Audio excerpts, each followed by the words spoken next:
No se te ocurra salir al hielo con patines hasta que conozcas este mini taladro que cabe en el bolsillo de una mochila.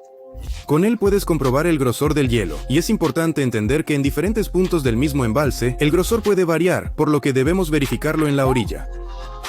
Este mini taladro puede perforar hasta una profundidad de 500 centímetros, pero no necesitas tanto. Es importante saber que una capa de hielo de 5 centímetros es peligrosa y no soporta el peso de una persona. Se considera relativamente seguro un grosor de 10 centímetros, pero idealmente a partir de 15.